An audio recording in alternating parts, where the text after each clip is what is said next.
अस्सलाम वालेकुम। उम्मीद है ठीक। पंजाबी पंजाबियां दी ते पंजाब दी तरीक दा अगला जी सिकंदर नूं असीं गल कर लई। अगली गल करते हैं मौर्या। मौर्या ये मौर्या कौन सन?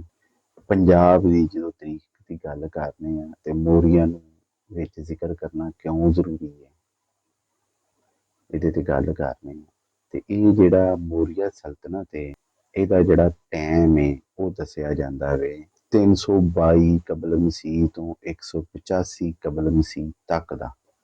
322 ਤੋਂ 185 ਕਬਲ ਮਸੀਹ ਤੱਕ ਦਾ ਬੜਾ ਲੰਮਾ ਦੌਰ ਹੈ।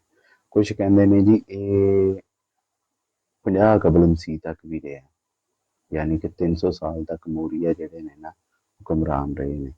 ਕੁਛ ਕਹਿੰਦੇ ਨੇ 500 ਸਾਲ ਤੱਕ ਰਿਹਾ ਵੇ। ਅਸੀਂ ਤੇ ਉਹ ਗੱਲ ਕਰਾਂਗੇ ਜਿਹੜੀ ਲਾਗੇ ਲਾਗੇ ਅੱਗੇ ਪਿੱਛੇ ਹੋਏਗੀ, ਠੀਕ ਹੈ ਨਾ। ਤੇ ਉਹ ਸੀ 322 ਤੋਂ 185 BC ਤੱਕ ਦੀ ਨਾ ਇਹ ਹੈਗੀ ਸੀ। ਇਹਦੇ ਵਿੱਚ ਸਭ ਤੋਂ ਪਹਿਲੇ ਗੱਲ ਆਉਂਦੀ ਹੈ ਕਿ ਮੌर्या ਦਾ ਕੀ ਮਤਲਬ ਹੈ ਜੀ। ਮੋਰ, ਹੁਣ ਮੋਰ ਨੂੰ ਦਾ ਮਤਲਬ ਤਾਜ ਵੀ ਕਿਹਾ ਜਾਂਦਾ ਹੈ। ਕਰਾਊਨ ਜਿਹੜੇ ਬਾਦਸ਼ਾਹ ਸਿਰ ਤੇ ਪਾਉਂਦੇ ਨੇ, ਹਾਂਜੀ, ਸੋਨੇ ਦਾ ਬਣਿਆ, ਵਿੱਚ ਹੀਰੇ ਹੂਰੇ ਲੱਗੇ। ਤੇ ਸਾਡੇ ਪੰਜਾਬ ਦਾ ਇੱਕ ਤਾਜ ਹੈਗਾ ਸੀ, ਉਹਦੇ ਵਿੱਚ ਇੱਕ ਹੀਰਾ ਸੀ ਜਿਹਨੂੰ ਕੋਹ-ਨੂਰ ਹੀਰਾ ਕਹਿੰਦੇ। ਬਰਤਾਨੀਆ ਵਾਲੇ ਆਏ, ਚੋਰੀ ਕਰਕੇ ਲੈ ਗਏ। ਅੱਜ ਵੀ ਉਹਨਾਂ ਦੇ ਤਾਜ ਵਿੱਚ ਕੋਹ-ਨੂਰ ਹੀਰਾ ਚਮਕਦਾ ਹੈ, ਹਾਂਜੀ, ਉਹ ਵਾਲਾ ਤਾਜ। ਮੋਰ ਦਾ ਮਤਲਬ ਕੀ ਹੈ? ਤਾਜ। ਹੁਣ ਉਸ ਦੌਰ ਦੇ ਵਿੱਚ ਨਾ ਜਿਹੜੇ ਵਸਤ ਏਸ਼ੀਆਈ ਮਮਾਲਕ ਸਨ, ਆਰੀਆ ਜਿਨ੍ਹਾਂ ਨੂੰ ਅਸੀਂ ਕਹਿੰਦੇ ਹਾਂ, ਉਹਨਾਂ ਦੀ ਬਾਦੀਦਾਰੀ ਗੱਲ ਇੱਥੇ ਆਈ ਸੀ। ਬਹੁਤੇ ਉਹੀ ਲੋਕ ਸਨ। ਕੁਛ ਇੱਥੇ ਦੇ ਮਕਾਮੀ ਲੋਕ ਸਨ ਜਿਨ੍ਹਾਂ ਦੀਆਂ ਨਸਲਾਂ ਅੱਗੇ ਚੱਲਦੀਆਂ ਰਹੀਆਂ। ਲੇਕਿਨ ਜਿਹੜੇ ਆਰੀਆਈ ਸਨ ਉਹਨਾਂ ਨੇ ਇਸ ਇਲਾਕੇ ਦੇ ਵਿੱਚ ਆਪਣੀ, ਕਹਿ ਲਓ ਕਿ ਇੱਕ ਨਿਸ਼ਾਨੀ ਛੱਡੀ, ਨਸਲਾਂ ਛੱਡੀਆਂ, ਇਨਸਾਨ ਛੱਡੇ ਜਿਹੜੇ ਅੱਗੋਂ, ਤੇ ਉਹ ਮੋਰ ਤਾਜ ਨੂੰ ਕਹਿੰਦੇ ਨੇ। ਇਹ ਤਾਜ ਕਿਹੜਾ ਹੈ ਭਲਾ? ਇਹ ਉਹ ਸਿਹਰਾ ਹੈ ਜਿਹੜਾ ਲਾੜੇ ਨੂੰ ਲਾਇਆ ਜਾਂਦਾ ਹੈ, ਕਿ ਲਾੜਾ ਜਿਹਨੇ ਬੰਨਣਾ ਹੈ, ਸਿਹਰਾ ਪਾਣਾ ਹੈ, ਮੱਥੇ ਤੇ ਸਿਹਰਾ ਬੰਨਣਾ ਹੈ, ਇਹ ਉਹ ਮੋਰ ਹੈ। ਕਿ ਮੋਰ ਨੂੰ ਸਿਹਰਾ ਵੀ ਕਹਿ ਸਕਦੇ ਹਾਂ। ਤੇ ਇਹ ਜਿਹੜੀ ਮੌर्या ਇਹਦੀ ਚੰਦਰਗੁਪਤਾ ਮੌर्या ਜਿਹੜਾ ਹੈ ਨਾ, ਇਹਨੇ ਇਹ ਸਲਤਨਤ ਦਾ ਆਗਾਜ਼ ਕੀਤਾ ਸੀ। ਮੌर्या ਸਲਤਨਤ ਤੇ ਆਗਾਜ਼ ਕਿੱਥੋਂ ਹੋਇਆ ਹੁਣ ਇਹ ਤੁਹਾਨੂੰ ਦੱਸ।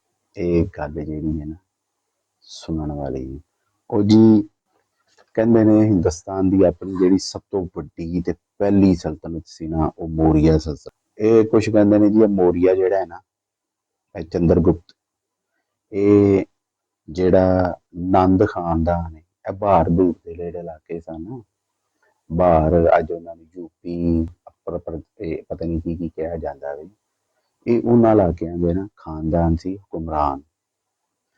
ਤੇ ਇਹ ਉਹਨਾਂ ਦਾ ਨਜਾਇਜ਼ ਬੱਚਾ। ਹੁਣ ਅੱਲਾ ਜਾਣੇ ਇਹਨੂੰ ਨਜਾਇਜ਼ ਬੱਚਾ ਕਿਉਂ ਕਿਹਾ ਗਿਆ, ਉਸ ਕੇ ਇਹਦੀ ਕਾਬਲੀਅਤ ਇੰਨੀ ਹੋਈ, ਬਾਕੀ ਇੰਨੇ ਨਲਾਇਕ ਹੋਣ ਕਿ ਉਹਨਾਂ ਨੇ ਇਹਨੂੰ ਜਿਹੜਾ ਨਾ ਉੱਥੋਂ ਕਢਵਾ ਦਿੱਤਾ। ਕੁਛ ਕਹਿੰਦੇ ਨੇ ਕਿ ਨੰਦ ਖਾਨਦਾਨ ਦਾ ਜਿਹੜਾ ਕੋਈ ਹੈਗਾ ਸੀ ਰਾਜਾ, ਉਹਨੇ ਕਿਹਾ ਜੀ ਇਹ ਮੌर्या ਗੁਪਤ ਜਿਹੜਾ ਨਾ ਇਹਨੂੰ ਮਾਰ ਦਿਓ। ਇਹਦੇ ਕਤਲ ਦਾ ਆਰਡਰ ਹੋ ਗਿਆ ਸੀ। ਸ਼ਵਾਹਦ ਕੁਛ ਇੰਝ ਦੀ ਮਿਲਦੇ ਨੇ। ਤੇ ਉਹ ਭਾਜੀ ਚੰਦਰਗੁਪਤ ਸਾਹਿਬ ਜਿਹੜੇ ਨੇ ਭੱਜੇ ਨੇ। ਫਿਰ ਜਿਵੇਂ ਭੱਜਣ ਦਾ ਹੱਕ ਕੇ ਜਾਣ ਤੇ ਹਰ ਕਿਸੇ ਨੂੰ ਪਿਆਰੀ ਹੁੰਦੀ। ਭੱਜ ਕੇ ਆਇਆ ਕਿੱਥੇ? ਪੰਜਾਬ 'ਚ। ਉਹ ਅੱਜ ਵੀ ਜਿਹੜੇ ਘਰੋਂ ਭਗੌੜੇ ਨੇ ਪੰਜਾਬ 'ਚ ਆ ਕੇ ਕੀ ਕਹਿੰਦੇ ਨੇ ਜੀ, ਅਸੀਂ ਖੇਤੀਬਾੜੀ ਜਾਣਦੇ ਹਾਂ, ਸਾਨੂੰ ਪਤਾ ਪੈਲੀ ਨੂੰ ਪਾਣੀ ਕਿਵੇਂ ਲਾਉਣਾ, ਸਾਨੂੰ ਰੱਖ ਲਓ ਕੋਲ, ਸਾਨੂੰ ਕੰਮ ਦੇ ਦਿਓ, ਅਸੀਂ ਤੁਹਾਡਾ ਕੰਮ ਕਰਾਂਗੇ, ਸਾਨੂੰ ਰੋਟੀ ਦੇਈ ਜਾਣਾ, ਸਾਨੂੰ ਕੱਪੜੇ ਦੇਈ ਜਾਣਾ, ਪਗਾਰ ਥੋੜ੍ਹੀ ਹੋਏ ਭਾਵੇਂ ਬਹੁਤੀ ਹੋਏ, ਕੋਈ ਗੱਲ ਨਹੀਂ, ਚੱਲੇਗਾ। ਠਿਕਾਣਾ ਚਾਹੀਦਾ ਹੁੰਦਾ। ਉਹ ਜੀ ਭੱਜ ਕੇ ਆ ਗਿਆ। ਤੇ ਭੱਜ ਕੇ ਜਦੋਂ ਆਇਆ ਨਾ, ਇਹ ਪੰਜਾਬ ਦੇ ਉਹ ਸਰਦਾਰ ਜਿਹੜੇ ਯੂਨਾਨੀ ਗਵਰਨਰਾਂ ਦੇ ਖਿਲਾਫ ਸਨ, ਉਹਨਾਂ ਦੇ ਜ਼ੁਲਮ ਤੋਂ ਤੰਗ ਸਨ, ਇਹਨੇ ਉਹਨਾਂ ਨੂੰ ਕਿਹਾ ਭਾਜੀ ਮੈਂ ਜਿਹੜਾ ਹੈ ਨਾ ਨੰਦ ਖਾਨਦਾਨ ਦਾ ਫਲਾਣਾ ਸ਼ਹਜ਼ਾਦਾ ਵਾਂ, ਮੌर्या ਗੁਪਤ ਮੇਰਾ ਨਾਮ, ਚੰਦਰਗੁਪਤ ਮੈਂ ਤੇ ਜੰਗ ਕਰਨ ਦਾ ਐਸੇ ਐਸੇ ਤਰੀਕੇ ਜਾਣਨਾ ਕਿ ਛੱਡ ਹੀ ਗੱਲਾਂ। ਉਹਨਾਂ ਨੇ ਕਿਹਾ ਬੜੀ ਗੱਲ ਹੈ, ਸਿਖਾਓ ਸਾਨੂੰ ਵੀ ਜੰਗ। ਜੀ ਨੇ ਉੱਥੇ ਬਕਾਇਦਾ ਬੜੀ ਮਿਹਨਤ ਕੀਤੀ। ਮਿਹਨਤ ਕਰਕੇ ਇਹਨੇ ਇੱਕ ਜਿਹੜਾ ਨਾ ਛੋਟਾ ਜਿਹਾ ਲਸ਼ਕਰ ਤਿਆਰ ਕੀਤਾ। ਲਸ਼ਕਰ ਕਿਵੇਂ ਜੰਗ ਕਰਦਾ ਸੀ? ਦੁਸ਼ਮਣ ਸੁੱਤਾ ਹੈ ਉਸ ਟਾਈਮ ਜਾ ਕੇ ਹਮਲਾ ਕਰ ਦਿੱਤਾ ਤੇ ਕੋਸ਼ਿਸ਼ ਕਰਦਾ ਸੀ ਕਿ ਦਿਨ ਸ਼ੁਰੂ ਚ ਕਿ ਦਿਨ ਦੇ ਟਾਈਮ ਜਿਹੜਾ ਨਾ ਦੁਸ਼ਮਣ ਨਾਲ ਟੱਕਰ ਨਾ ਹੋਵੇ, ਰਾਤ ਦੇ ਟਾਈਮ ਸੁੱਤਿਆਂ ਪਿਆਂ ਨੂੰ ਮਾਰ ਦੇਣਾ। ਅਗਲਿਆਂ ਨੇ ਜਿਹੜੇ ਕੋਈ ਬਚ ਜਾਣੇ ਦੌੜ ਜਾਣੇ ਹਨੇਰੇ ਵਿੱਚ, ਆਪਣਾ ਨੁਕਸਾਨ ਘੱਟ ਤੋਂ ਘੱਟ ਤੇ ਅਗਲੇ ਦਾ ਬਹੁਤੇ ਤੋਂ ਬਹੁਤਾ ਕਰਨਾ। ਇਹ ਕੋਈ ਤਰੀਕਾ ਕਾਰਵਾਈ ਸੀ, ਲਿਖਦੇ ਨੇ ਕੋਈ। ਤੇ ਉਹ ਜਿਹੜਾ ਨਾ ਚੰਦਰਗੁਪਤ ਨਾਂ ਇੱਕ ਪੈ ਗਿਆ। ਬੜਾ ਬਹਾਦਰ, ਬੜੀ ਉਹਦੀ ਫੌਜ ਭਾਜੀ, ਕਿਆ ਬਾਤ ਹੈ। ਯੂਨਾਨੀਆਂ ਨੇ ਬਹੁਤ ਝੂਠ ਫੇਰ ਰਿਹਾ, ਬੜੇ ਯੂਨਾਨੀਆਂ ਨੇ ਵੱਢ ਟੁੱਕ ਕਰਦਿਆਂ ਕਰਾਂਦੇ ਆ ਜੀ। ਵਾਹ ਲਾ ਕੇ ਉਹਨੇ ਜਿਹੜੇ ਨੇ ਨਾ ਆਪਣੇ ਅੰਡਰ ਕਰ ਲਏ, ਉਹਨਾਂ ਤੇ ਰਾਜਾ ਬਣ ਗਿਆ। ਰੁਕਿਆ ਕਿ ਇਸ ਲਈ ਨਹੀਂ, ਅਗਰ ਜਾਂਦਾ ਰੁਕ ਤੇ ਭਾਜੀ ਲੈਂਦੇ ਪਾਸੇ ਬਹੁਤ ਮਜ਼ਬੂਤ ਸੀ। ਉਹਨੇ ਕਿਹਾ ਨਹੀਂ, ਰੁਕਣਾ ਨਹੀਂ, ਵੱਧਦੇ ਜਾਣਾ। ਵਧਣਾ ਕਿੱਧਰ ਨੂੰ? ਬਾਹਰ ਨੂੰ, ਅੰਦਰ ਬਾਹਰ ਨੂੰ। ਕਿਸ ਤਰ੍ਹਾਂ ਬਾਹਰ ਨੂੰ ਕਹਿੰਦੀ ਇਹ ਜਾਣਾ ਵੇ ਯੂਨਾਨੀਆਂ ਨਾਲ ਵੀ ਲੜਨਾ ਹੈ ਤੇ ਨੰਦ ਖਾਨਦਾਨ ਨਾਲ ਵੀ ਲੜਿਆ। ਬਕਾਇਦਾ ਇੱਕ ਰਿਆਸਤ ਬਣਾਈ ਤੇ ਉਹਨੂੰ ਮਜ਼ਬੂਤ ਕੀਤਾ। ਤੇ ਸੈਂਟਰ ਉਹਦਾ ਕੀ ਸੀ?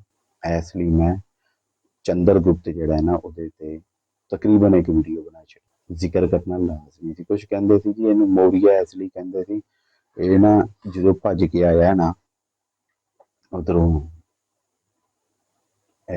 ਬਾਹਰ ਵਾਲੀ ਸਾਈਡ ਤੋਂ, ਤੇ ਇਹਨੇ ਉਹਨਾਂ ਪਹਾੜਾਂ 'ਚ ਜਾ ਕੇ ਪਨਾਹ ਲਈ। ਉੱਥੇ ਮੋਰ ਬੜੇ ਸਨ ਉੱਥੇ। ਇਹਨੇ ਮੋਰਾਂ ਨੂੰ ਪਾਲਿਆ ਛਾਲਿਆ, ਉਹਨਾਂ ਨੂੰ ਖਾ ਖੂ ਲੈਣਾ, ਉਹਨਾਂ ਨੂੰ ਦਾਣਾ ਦੂਣਾ ਇੱਧਰ ਉੱਧਰੋਂ ਇਕੱਠਾ ਕਰਕੇ ਲਿਆ ਕੇ ਬੜਾ ਪਿਆਰ ਕਰਦਾ ਸੀ। ਕੁਛ ਕਹਿੰਦੇ ਨੇ ਕਿ ਉਸ ਦੌਰ ਦੇ ਜਿਹੜੇ ਮਹੱਲਾਤ ਨੇ ਉਹਨਾਂ ਦੇ ਵਿੱਚ ਮੋਰ ਜਿਹੜਾ ਵੀ ਉਹਨੂੰ ਇੱਕ ਸ਼ਨਾਖਤ ਦੇ ਤੌਰ ਤੇ, ਬਾਦਸ਼ਾਹੀ ਸ਼ਨਾਖਤ ਦੇ ਤੌਰ ਤੇ ਗਿਣਿਆ ਜਾਂਦਾ ਸੀ। ਉਹਨਾਂ ਲੈ ਜਾਣੇ ਕਿਹੜੀ ਕਹਾਣੀ ਸਹੀ ਕਿਹੜੀ ਨਹੀਂ ਸਹੀ, ਅਸੀਂ ਤੇ ਕਾਬਿਸ਼ ਦੀ ਗੱਲ ਕਰਨੀ ਹੈ। ਹੁਣ ਅਗਲੀ ਅਸੀਂ ਗੱਲ ਕਰਨੇ ਆ, ਉਹ ਗੱਲ ਹੈ ਵੇ ਕਿ ਜਿਹੜਾ ਸੀ ਨਾ ਚੰਦਰਗੁਪਤ, ਇਹ ਜ਼ਾਤ ਪਾਤ ਦੇ ਖਿਲਾਫ ਸੀ। ਕਹਿੰਦੇ ਸੀ ਸਭ ਬਰਾਬਰ ਨੇ, ਕੋਈ ਛੂਤ ਛਾਤ ਊਂਚ ਨੀਚ ਨਹੀਂ ਹੈ। ਇਸ ਲਈ ਉਸ ਦੌਰ ਦੇ ਵੀ ਜਿਹੜੇ ਬ੍ਰਾਹਮਣ ਸਨ ਨਾ, ਉਹ ਬਹੁਤ ਖਿਲਾਫ ਸਨ ਮੌਰੀਆ ਦੇ। ਮੌਰੀਆ ਬਾਦਸ਼ਾਹ ਜਿਹਦੀ ਬੁਨਿਆਦ ਚੰਦਰਗੁਪਤ ਨੇ ਰੱਖੀ, ਉਹਦੇ ਬੜੇ ਖਿਲਾਫ ਸਨ।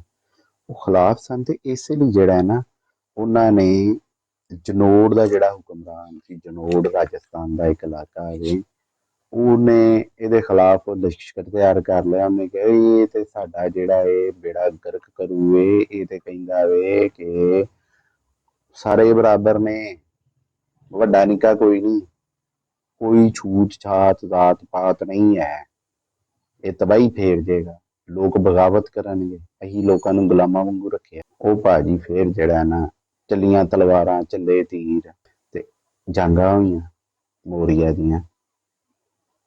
ਇੱਕ ਜ਼ਿਕਰ ਕਰਨਾ ਇਸ ਲਈ ਲਾਜ਼ਮੀ ਹੈ ਕਿ ਇਹਨੇ ਆਪਣੀ ਸਲਤਨਤ ਦਾ ਜਿਹੜਾ ਸੈਂਟਰ ਬਣਾਇਆ ਸੀ ਉਹ ਪੰਜਾਬ ਸੀ, ਤੇ ਇੱਥੇ ਹੀ ਉਹ ਰਹਿਣਾ ਪਸੰਦ ਕਰਦਾ ਸੀ। ਕੁਛ ਕਹਿੰਦੇ ਨੇ ਲਿਖਣ ਵਾਲੇ ਕਿ ਚੰਦਰਗੁਪਤ ਜਿਹੜਾ ਸੀ ਉਹ ਪੰਜਾਬੀਆਂ ਤੇ ਇੰਨਾ ਕੁ ਯਕੀਨ ਕਰਦਾ ਸੀ ਜਿੰਨਾ ਉਹ ਆਪਣੇ ਸਕੀ ਔਲਾਦ ਤੋਂ ਜ਼ਿਆਦਾ ਜਿਹੜਾ ਹੈ ਆਪਣੇ ਮੁਸ਼ੀਰਾਂ ਨੂੰ ਆਪਣੇ ਲਾਗੇ ਰੱਖਦਾ ਸੀ ਕਿ ਇਹ ਲੋਕ ਵਫਾਦਾਰ ਨੇ। ਅਗਰ ਅੱਜ ਜਿਹੜਾ ਹੈ ਮੌਰੀਆ ਬਾਦਸ਼ਾਹ ਵਾਂ, ਚੰਦਰਗੁਪਤ ਅੱਜ ਬਾਦਸ਼ਾਹ ਵੇ, ਇਹਦੇ ਪਿੱਛੇ ਇਹ ਕਬੀਲੇ ਜਿਹੜੇ ਪੰਜਾਬ ਦੇ ਨੇ ਇਹਨਾਂ ਦਾ ਹੱਥ ਹੈ। ਤੇ ਹੁਣ ਅਸੀਂ ਅੱਗੇ ਗੱਲ ਕਰਾਂਗੇ ਜੰਗਾਂ ਦੀ, ਇੱਥੇ ਮਾੜੀ ਜੀ ਤਫਸੀਲ ਕਰਾਂਗੇ ਗੱਲ, ਡਿਟੇਲ ਨਾਲ ਅਸੀਂ ਉਹਨੂੰ ਲਹਿਦਾ ਕਰਾਂਗੇ। ਤੇ ਸਾਨੂੰ ਇਜਾਜ਼ਤ ਦਿਓ, ਰੱਬ ਰਾਖਾ।